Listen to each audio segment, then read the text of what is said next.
Hi, it's Damien Christoph here.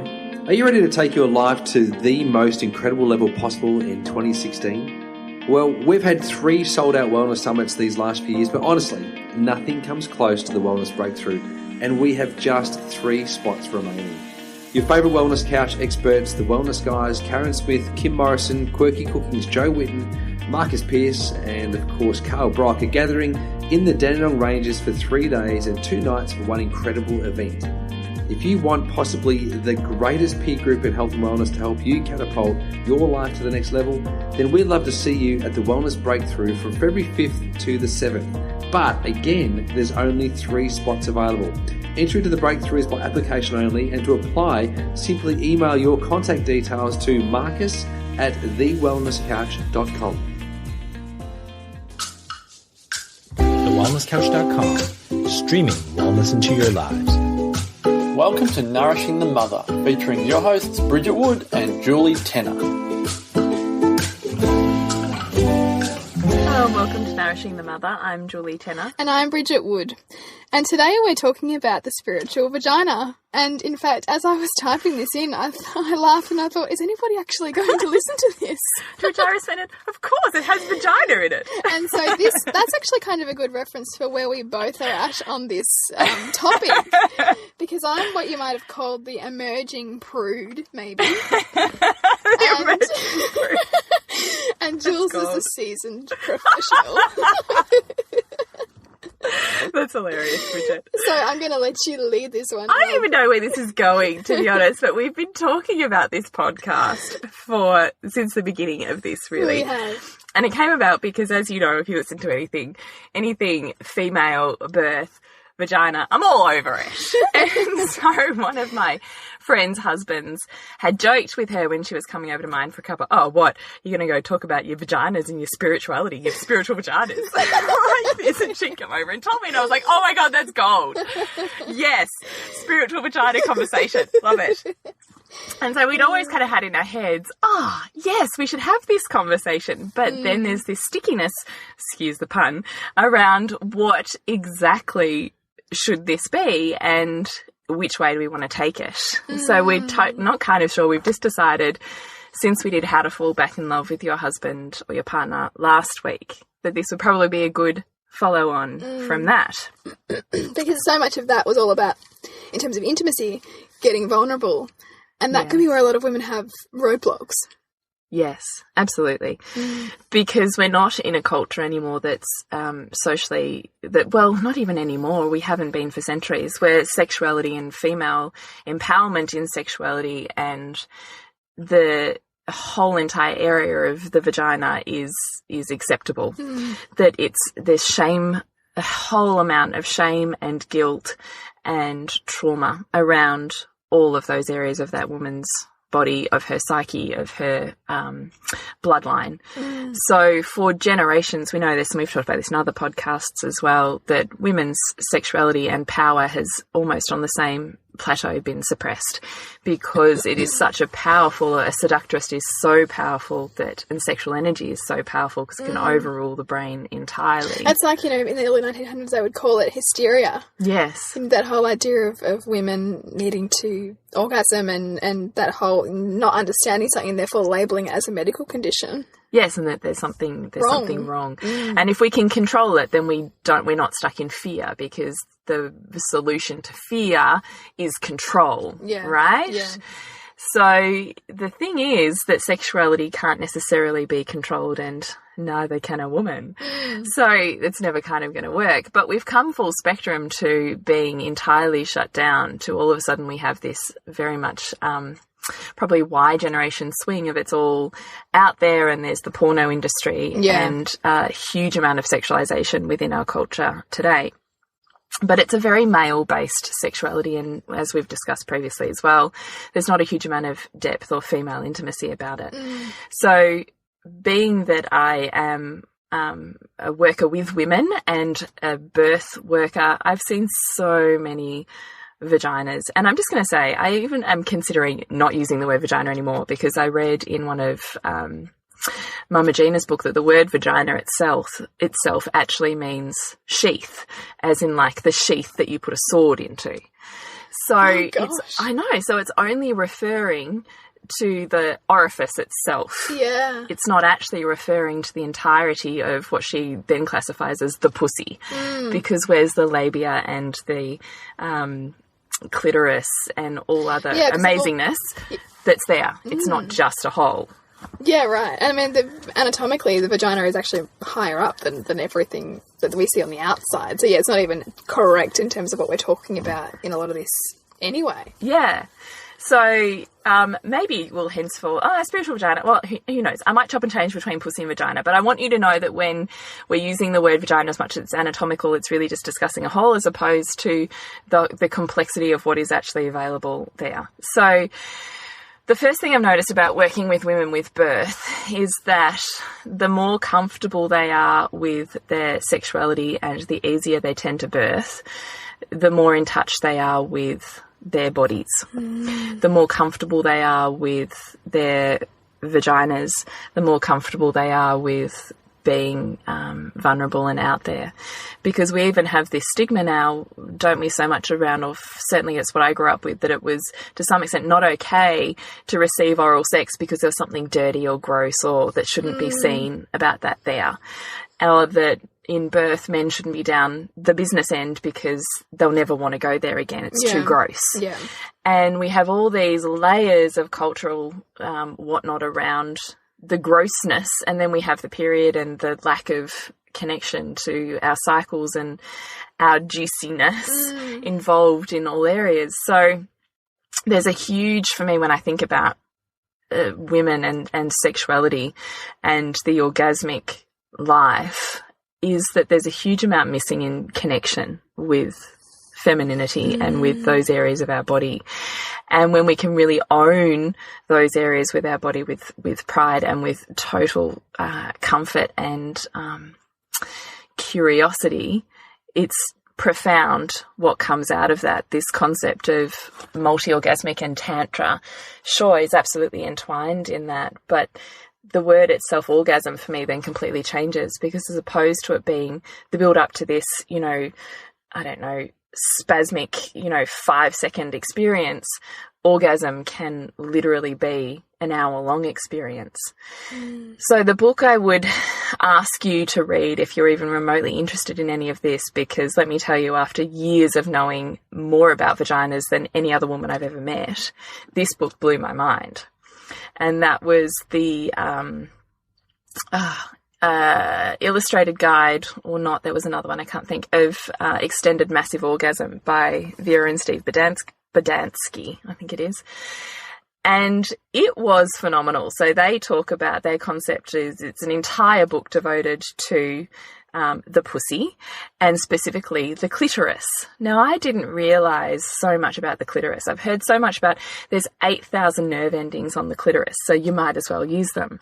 Yeah. But we have almost a hidden, I'm going to say penis. It's almost, the clitoris is almost like a hidden penis and then kind of branches out like a butterfly. So the G-spot is actually the other end of the clitoris, the nerve endings that attach to the other end of the ligaments and muscles inside of there. So we have this entire organ beyond just the 8,000 nerve endings that we can physically see and touch that is entirely devoted to pleasure. So orgasm can literally be extended and massive beyond anything you would ever consider when we're open to breath work. So breathing it up and relaxing as opposed to tensing and clenching, actually breathing and relaxing. Because when you really hit the sweet spot, it's absolutely mind-blowing. So read that book. Understand and know where your clitoris is. So in particularly, it's worth teaching your partner, because I think often they don't, they kind of had a vague idea, but no one's really instructed them, this is how to do it, and But obviously it's under the hood, so you've really got to pull the hood back. So you're pressing it. I've sort of tried with different ways, but I think you can pull it back or you can press it down. They call what's in their book, they call it anchoring the clitoris. So the clitoris can move around a fair bit, but if you anchor it with your fingers, And then it becomes this free-for-all, and it expands and grows like a penis does with more arousal, so it becomes even easier to pleasure and expand. Anyway, I'm getting off track and making it purely about pleasure, which it's not. But what I want to say to you is there is more about the clitoris and the vagina than I ever knew existed, and I knew more than most women I knew. So that says... fascinating. It's fascinating. It says to me how little I knew. And the whole idea of Tantra is about, yes, knowing where all the different G-spots are, and there's about 8 within and around the vagina. But it's beyond that. It's about connection with each other. So it's, you know, when we talk about those moments of inspiration or those moments of almost tearful, joyous, can't be anywhere else but in the present moment feeling, that is what essentially Tantra is, with the extended massive orgasm. So orgasm itself, I want to expand what that means. It's not just the muscle spasm. It's that build up, you know, that feeling before you get to an orgasm where you're just entirely, it's desire and it's seduction and it's paramount, right? It's joyful and lustrous and you just want to be in it and around it, and you couldn't give an absolute anything about how you looked or what roles were there or what, because you are so just expanded in sensuality, sexuality and joyous expansion with this other person that you know, anything feels amazing. That's what orgasm is. And that's also being in the feminine, right? Being able to be in that extended space. And Tantra teaches you, yes, how to expand that particular longing phase and how to breathe. They talk about breathing it upwards. So, and that's what historically we would have done in cults that worshipped, obviously, phallic symbols and, the sex gods of old times, was we would use orgasm to expand what we believed was possible with affirmation and so on and so forth, using that huge energy surge, which I believe is entirely possible as well. Anyway, Spiritual Vagina. I don't know where else to go with this other than read that book and start to know your vagina, start to explore. Because the other thing I really noticed is that we have now a lot of reliance on vibrators. Yeah. And I can even say that I believed in my head that I couldn't come any other way. That, well, you know, there was intimacy with my partner, but if I was on my own and I was allowing myself that space, I had to have a vibrator. But I think it was because I didn't really know how to touch yourself, how to touch myself and how to do that. And this book completely changed that for me. And now can't even stand a vibrator because it does not give you anywhere near the same amount of pleasure. And I've even heard that it does desensitize your nerve endings. So, but I want to say to you, it's entirely possible to have the most phenomenal orgasmic experience that is whole body, not just focused on one particular muscle and area, by expanding that. So vulnerability definitely is getting comfortable with your body enough for it to be. And let me tell you, women worry about how they look like, what they look like in orgasm and what they look like in the bedroom. And often that can take away from the pleasure because they're worried about they have to look at this particular way for them to be desirable and sexy. But the thing that's desirable and sexy, you ask any man ever, is a woman who is thoroughly and utterly enjoying herself. And embracing all that she is in that moment and just being fully there. And watching her receive more pleasure than they even thought was possible from them is exponentially sexier than looking like a porn star. Totally. So I also want to shift that in that what is it to really be orgasmic is, when we talked about last week, really owning who you are, is what is your connection like with your body. So how do you know what your boundaries are, what your edges are, what you're not comfortable with is just as important, and knowing that you're safe to call those shots as knowing what you want and following and having the courage and the vulnerability to really follow that breath, that feeling, being able to say and speak, I just want you to do this, being able to spend time, like we talked about last week, training our partners with words and sentences, being able to train them in physical action and movement, because it might be as much a learning curve for you as it is for them. Totally. And I mean, I think that's probably, I was probably speaking from my own experience.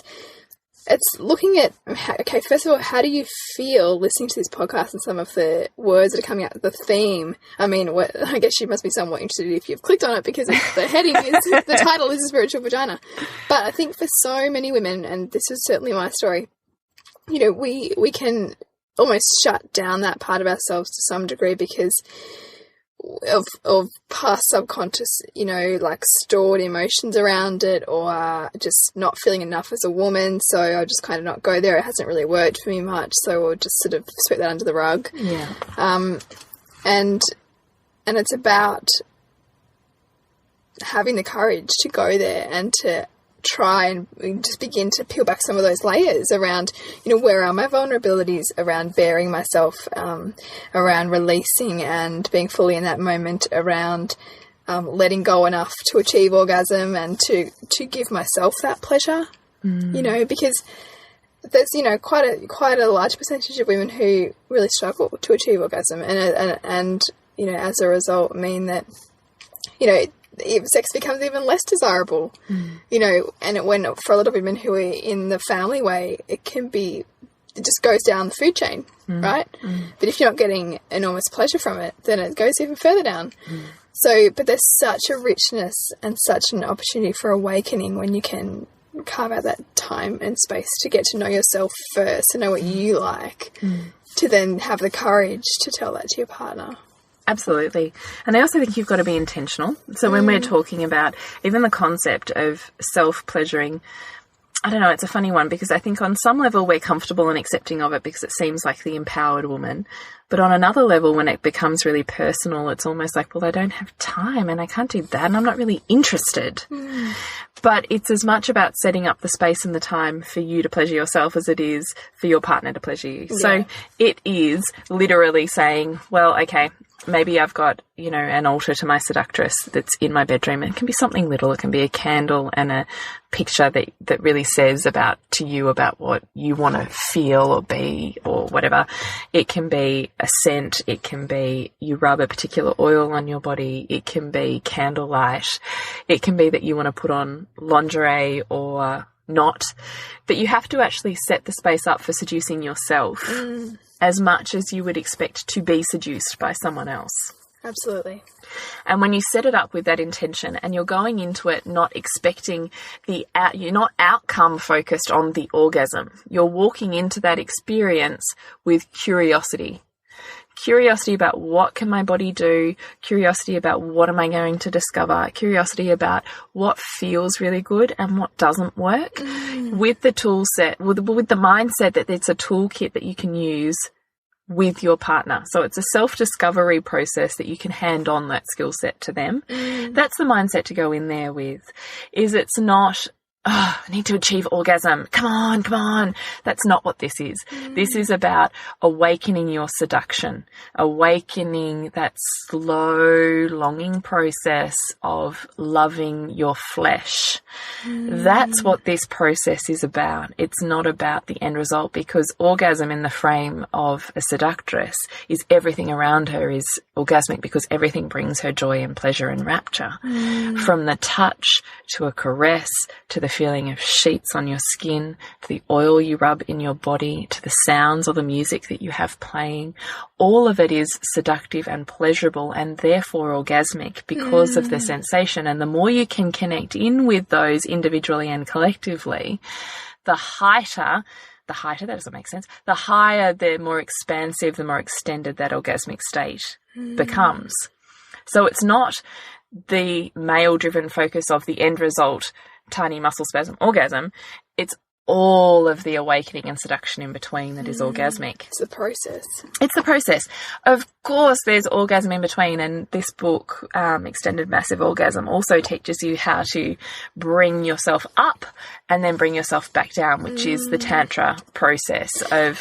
What I love and what I've learned that really has been quite interesting too is that I did it as opposed to, you know, typically with orgasm, it's about, you know, releasing that energy as it comes into you in a wave. It's actually breathing it in. Yes. And absorbing that energy and bringing it up within you. So you're actually storing it for yourself as opposed to letting it out. And the book touches on that too, doesn't it? It totally does, yeah. That whole concept. But that's Tantra too, that concept of spiritually breathing, because orgasmic energy is even more, it's kind of the heightened pinnacle of sexual energy, isn't it? And you think about how powerful sexual energy is. And that's why we used it as pagans for ritual, in a ritualistic way, because of how much energy and intent and focus was in that orgasm itself. It was a massive almost spiritual release. And when you're looking at it spiritually, you are like when you're giving birth, you're open. So you're spiritually, emotionally, physically open. You're kind of blasted open. You have this opportunity to connect with the divine. So it is as much about how do I, and that's what I want to get across to, is our ability for our bodies to give us so much pleasure and rapture and ecstasy is the divine. The feeling of unconditional spiritual love is that feeling of that rapturous moment. That is the divine. That is our God-given, who knows what happening in our body. Like, that is what it is. And so to be able to that's what we have these bodies for, is to explore and to feel that fullness of being in these bodies we have, you know, like to be able to feel the you know, take us to our ever. Absolutely. So, okay, so we've talked about roughly what it means to spiritually connect during orgasm, that we do need to find the pathway to pleasuring ourselves. And I also think every book I've ever read and course I've been to does just open up every conversation with, you need to spend time looking at your pussy. Yes. So getting a mirror, studying her, looking at what she looks like and how she changes. Sometimes during pleasuring you might stop and have a look, because she'll swell and change colour from deep hues of purple to shades of pink and blush and red and everything in between, and getting comfortable with the secretions and the juiciness and all of those flow of life that says fertile and woman, is getting comfortable with that again, as opposed to getting icked out about it, which is where we tend to go now with our shut down Brazilian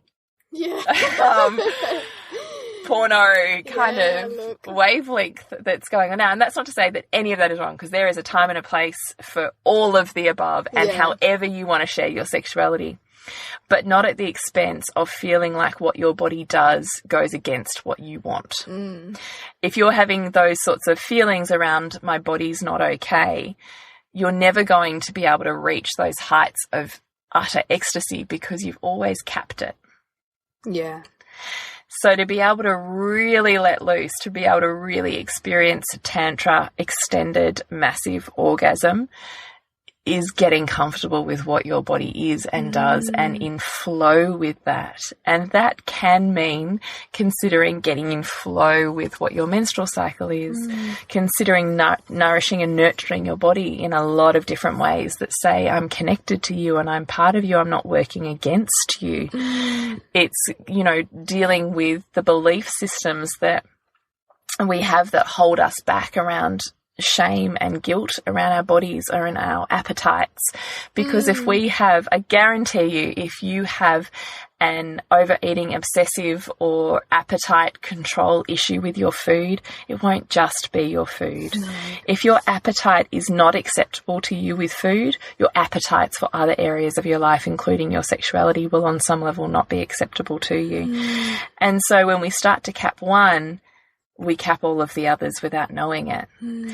So to be fully expanded, to really experience the heights of who we are, we've got to uncap those belief systems that are standing in our way. And I also realise that there can be a huge amount of trauma in those areas of the body. So if you've undergone sexual abuse, if you've been scarred in some way from an experience, or certainly through childbirth, that there is help and guidance around that. There are particular practitioners who can work specifically with those areas of the body. So I know certain midwives that work even on a physiotherapy level with the muscles of the vagina. So there'll be ligaments and muscles and scar tissue there sometimes that can literally be worked on, and they teach you how to do it yourself or for your partner to do it. That it's not now you can't ever enjoy sex again, that's not what this is. But let's look at the belief systems and what's the stories and the pain that's there that we can have the ability to release, to work through, to get to the point of really getting back in connection with your womanhood. And it could even be trauma from previous generations. Absolutely. So there is this concept of almost psychological DNA that's handed down to us. Epigenetics. Yes. So you can be, I mean, we know it as women, right? When we give birth to our daughters, we give birth to our grandchildren because our daughters are born with the eggs that harvest our grandchildren. It sounds terrible, harvest, that give life to awful, that give life to our grandchildren. So therefore, I was born essentially when my grandmother gave birth to my mother. So anything that was going on for her, I have within me, and possibly further back than that. So sometimes the stories that we're carrying, the belief systems, the shame, the guilt, the pain, isn't always necessarily ours. So the body workers can work with that on a really fantastic level, and certainly looking at belief systems that have happened within your life as well. What do you have, Bridget? The belief system stuff I think is really powerful, and going back and looking at your own sexual story, you know, so looking at all of the different partners you've had, all the sexual experiences you've had, tapping into how you felt in those and identifying any kind of common thread there was in terms of how you related to those sexual partners, how you felt about your body in those moments, even drilling down further to see if there was any kind of triggering event that then changed the course of how you felt about sex in your body and, you know, intersexual interactions with people as a result of a key event, and then kind of going back and working through that, you know, really working through that particular event and trying to unpack it a little bit more, and, you know, in some ways trying to find the gifts and the challenging parts of that, trying to understand how you may have perceived it the way you perceived it, and then to basically break the subconscious hold that has on you so that you can no longer be run by that, and then choose actively and consciously your way forward to embrace, you know, your sexuality in a much more holistic and joyful and, you know, seductive kind of way that allows you to live the fullness of what it means to be a woman, which is really to embrace all of this, to give yourself permission. And when you're thinking about your fertility journey, has part of that awakening been part of that journey for you? Oh, totally. Yeah. I mean, and it's a classic case for a lot of women who have fertility issues is not feeling enough as a woman, and that not feeling enough as a woman often then can shut down your sexuality to a degree. You know, your desire for sex, your desire to connect with yourself sexually, and it can often be triggered by, you know, just a perception of how your mother was with you. You know, perhaps if you had an over-nurturing mother, that you would then kind of, to create the anti sort of trait that was of what your mother had, you would then kind of be a bit more independent, a little bit more perhaps masculine, maybe in the way that you conduct yourself in terms of your energy, which then can then dim your feminine energy, which can then impact the way that your sexual organs function and your fertility then functions. So it's all very, very tightly interwoven quite often. So part of my journey for fertility has absolutely been going back and understanding a bit more of that journey for me, and just becoming more comfortable with my sexuality and owning it. And it's been profound. Like, it's been so profound. And, you know, I think I was probably that classic teenager of, you know, just looking so much outside of myself for validation. And then when I didn't get it, you know, kind of shutting off parts of myself as a result. And parts that were then deemed unacceptable. Yeah. And so that has then meant for me to actively and consciously reawaken my fertility and you know, my whole, what I see as sort of my wholeness as a woman has meant going back in some of those experiences and starting to understand how to get to know my body better and know how to pleasure myself and, you know, create that with my husband even more depth. And it's been quite a journey, and something that I really want to offer other women who are on that fertility journey, because I think it can often be, particularly if you've only ever been exposed to mainstream advice around fertility, it's just left out of the equation most of the time. I mean, I went to a GP when I was about 18 and, you know, said to them, you know, I can't I can't orgasm, like, you know, what can I do? What's wrong with me? And, you know, she's like, oh, just go have a few drinks. You know, there was no... Oh, my God. There was no, you know, understanding or... But the thing is, she probably doesn't have the toolkit No, she wouldn't have. No, she wouldn't have. Because we're not... Well, this isn't... We're not in the, you know, the realm where we worshipped the vulva and the creation process. No. And, you know, we used to revere the goddesses for their, you know, ferocity as much as their seductive, creative ability. But that became just all too scary and wrathful, so we shut that down.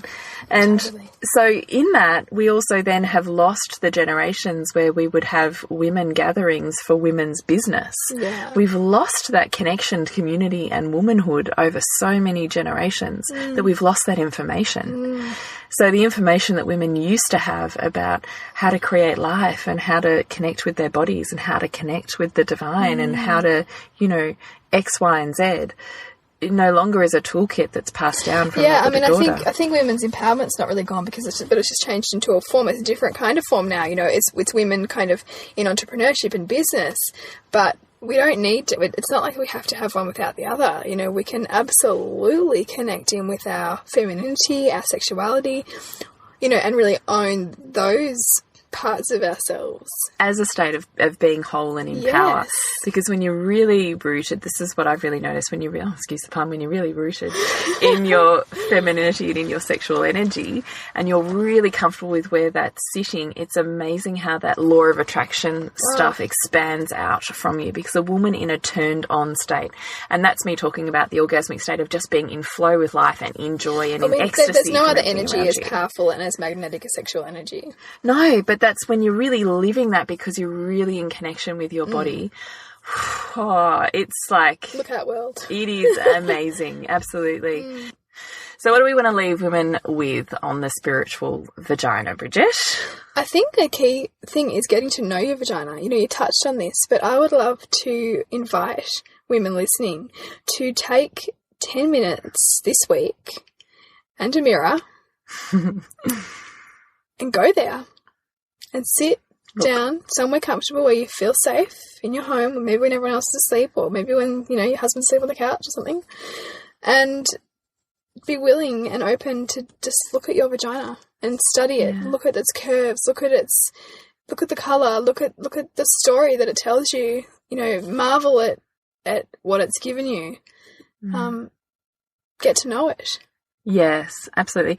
And I think if looking at it is a step too far and you're not ready to really embrace loving how she looks, but you will get there, is grabbing some lube or some coconut oil or something that you love and just going on an intuition walk. You might start with rubbing it on your skin somewhere, but I want you to end up touching the entirety of your vulva in some way, maybe seeing if you can feel that little pea that feels like the clitoris and seeing what that feels like, feeling in between the folds and around them, just to start to get comfortable and familiar with how she feels. In your month and day to day, checking in, how am I feeling right now? Where am I at with my cycle? And I'm feeling like expanding. Am I feeling like contracting that energy and pulling it in? What happens when I focus my energy down between my legs and I'm just fully clothed, standing wherever I am, could be in the middle of the shopping centre. Just how do I feel when I change where I notice my energy, and how does that change with the people around me, the way that they are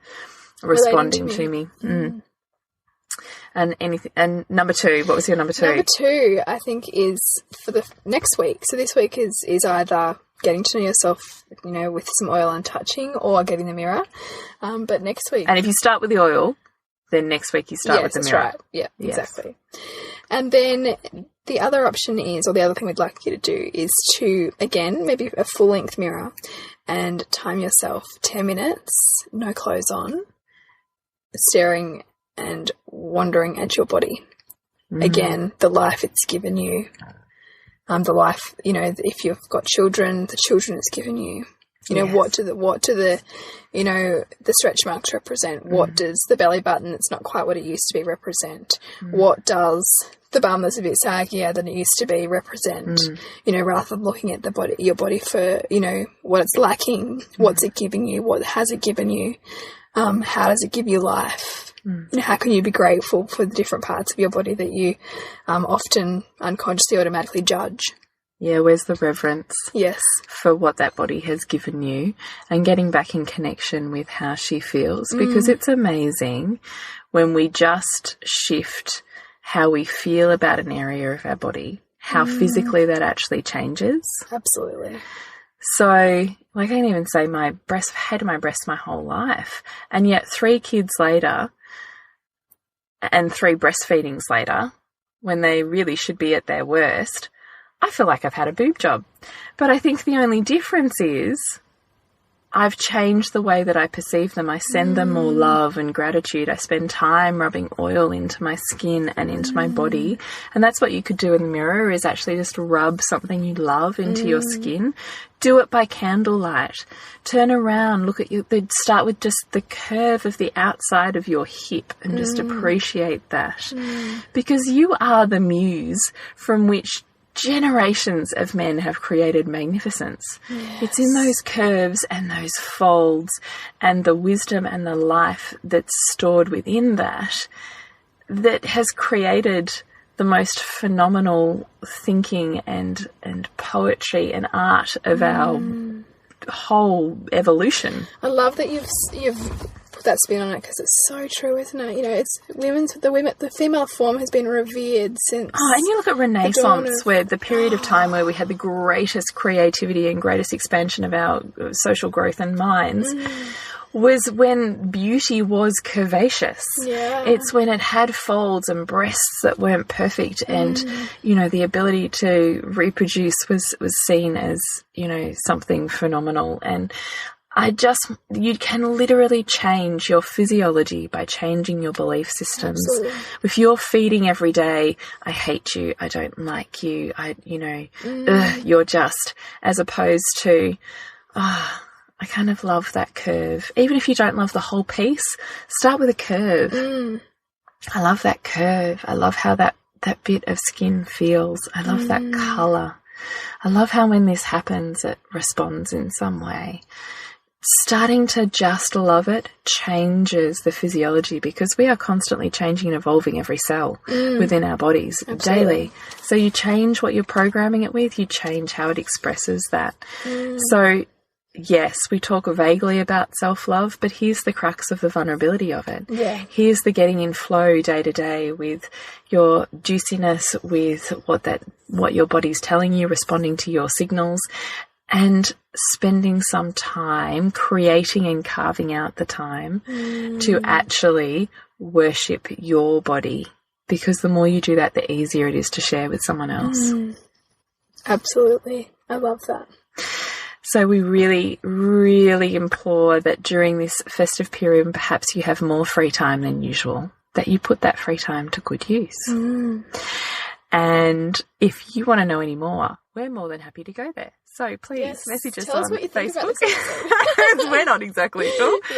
So nourishingthemother.com on Facebook. We have our retreat coming up on the 5th and 6th of March 2016. So 2 afternoons to dive into your story and recreate the life that you really want to be living.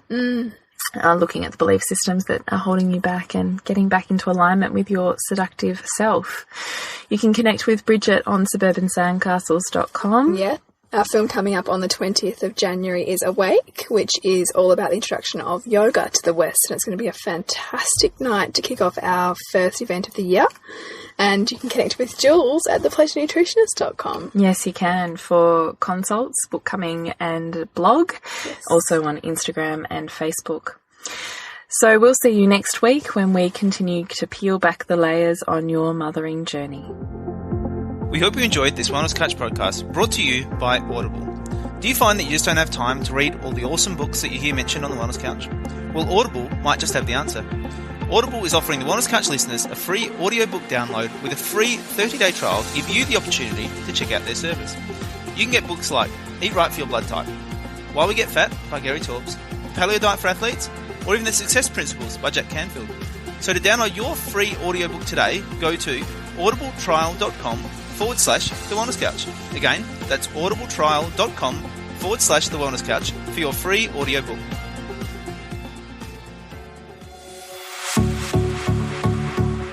This has been a production of TheWellnessCouch.com. Check us out on Facebook and join in the conversation on Facebook.com/The Wellness Couch. Subscribe to each show on iTunes and check us out on Twitter.